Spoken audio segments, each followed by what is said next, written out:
Episode 3 is called Free Will. We titled it Free Will because in this episode, all the characters have made choices and they're free to make these choices. That's what comes with free will, is you have consequences. And in bringing up the Beardsleys, these are the people that don't have free will.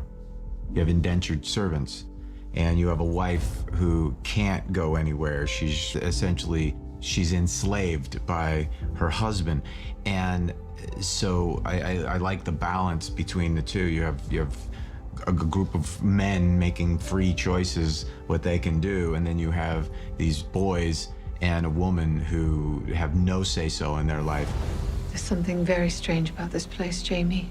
I think we were all looking forward to this episode. It's creepy, it's dark, and we spend a lot of time in one place at the Beardsley house, and I think it turned out so well. It's just such an interesting episode because you come into it and you have a certain expectation of who this Fanny Beardsley is and what's happened to her, and over the course of the episode, your opinion about her changes and the situation changes and what she's doing. But it's such a dark, moody episode, and we talked a lot with our director, Jamie Payne, about the look of this episode being different from some of our others, and it really turned out beautifully. I like that we gave it the space to make it dark and creepy and haunting in a way that I think a lot of shows wouldn't do. They get through it fast, and instead of letting all this affect our characters, and there is an effect on Jamie and Claire because they're the ones dealing with it. So yeah, well, also I think for Claire it's such an interesting dilemma because here is this man who is obviously, it turns out he has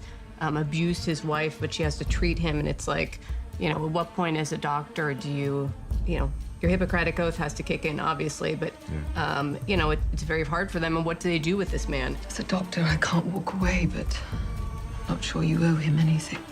At the end, giving him the choice of whether to live or to die, and the question of free will, as you said.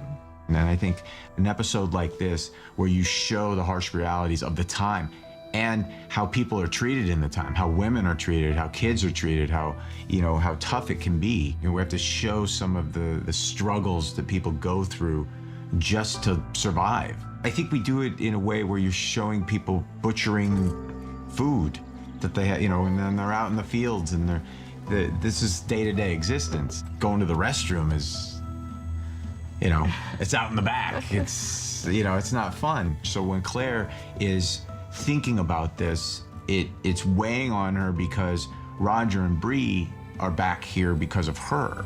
I want Brianna and Roger to go back to their own time. What a dilemma. You want your family around you, you want your daughter around you, you want your grandson, to watch your grandson grow up and hopefully more kids, but she knows it's better and safer to go back. What kind of world is this to bring a baby into? The only world. No, it isn't. At the very end, people will notice that we had passenger pigeons leaving the trees, and they come over and they darken the sky.